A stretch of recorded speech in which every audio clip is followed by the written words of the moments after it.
Happy holidays, guys. The countdown to Christmas is on, and the city people have just started streaming into the village. I'm also out here today to go and pick my auntie from the airport. The airport is an hour's drive from our village, and I've just arrived in Kisumu City. Her flight was delayed, and that makes us 2 hours early. So we are checking into the mall. Lexi wants some bites, and then we shall proceed and do our shopping as we wait for her to land. Lexi prefers the flame grilled chicken to the Kentucky deep fried chicken. So we always stop by Galitos whenever we come to Kisumu. Kisumu is always very hot, and some ice cream is also necessary.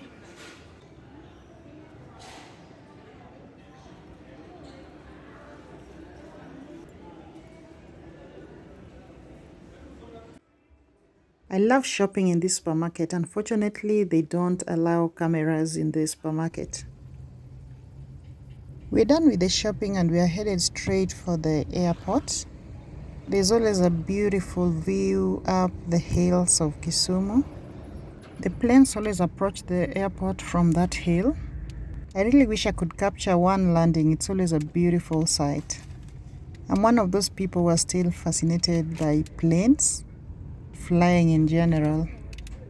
This is Kisumu Airport, and we are at the security checkpoint. And there's always this fence here that allows us to watch the planes landing. Unfortunately, the plane has landed and it doesn't receive so many planes. Lex is just enjoying a photo session, and there is Auntie.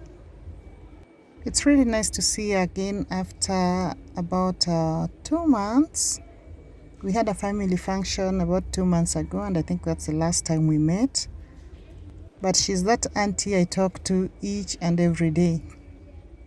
She's more like a sister to me than an auntie. Oh, did I mention she's also a content creator?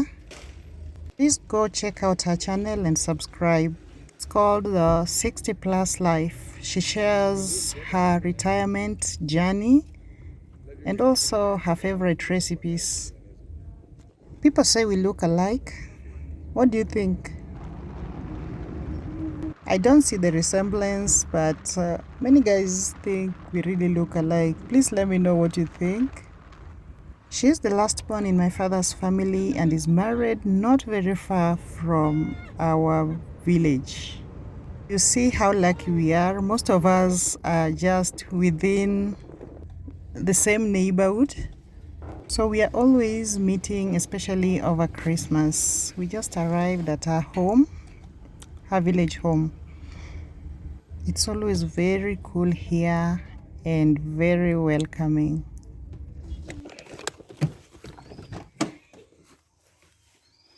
There's always a farmhand here taking care of our home. He lives here with his family and they're just relaxing on this beautiful evening. We spent the night at my auntie's and now I'm back home, guys. I'm already in the festive mood now that guys are coming, and it feels really nice.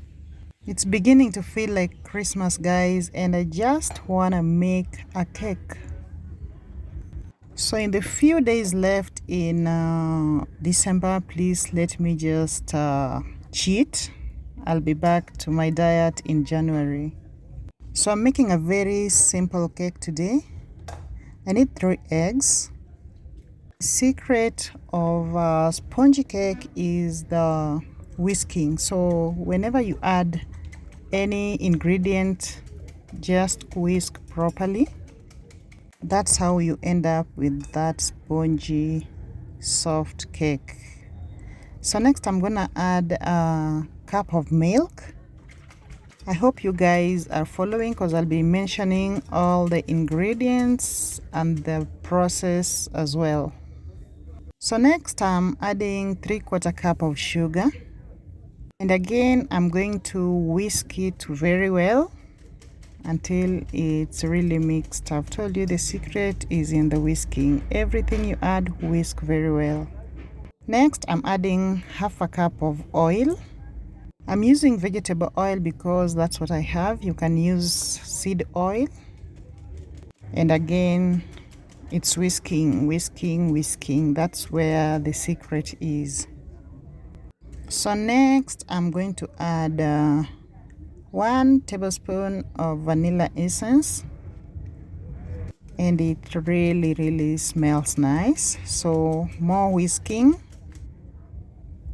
And lastly, I have my all-purpose flour, and I've already mixed it with 1 tablespoon of baking powder. So we are going to mix it well until it's uniform and really smooth. I remember when I was a little girl, I loved licking the cake mix. At this stage, we would just lick it before my mother even put it in the oven. It smells and tastes so good.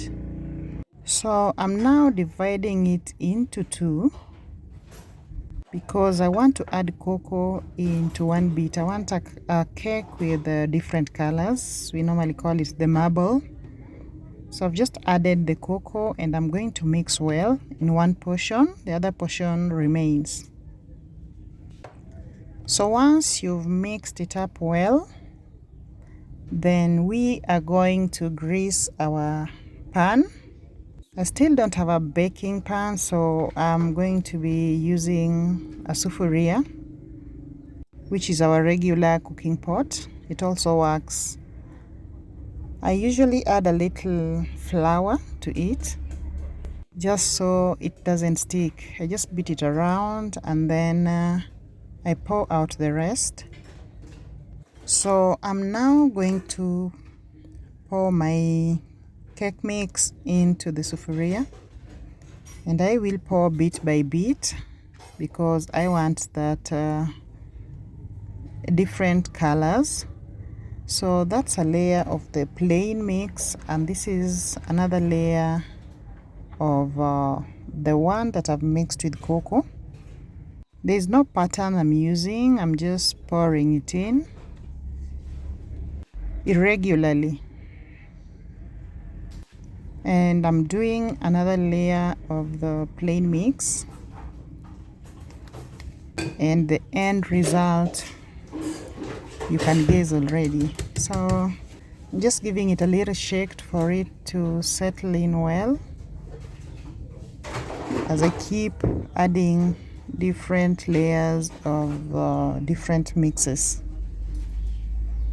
Meanwhile, I've been preheating my oven at 160 degrees, and we are going to be baking for 1 hour.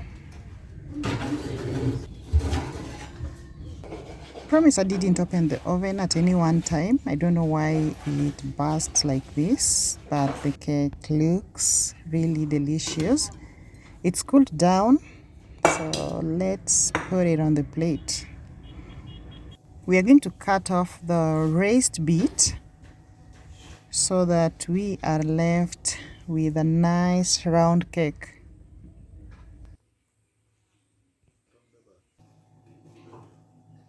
Forgive me, I'm not a pro at cutting cakes. I guess I should have just slid the knife across.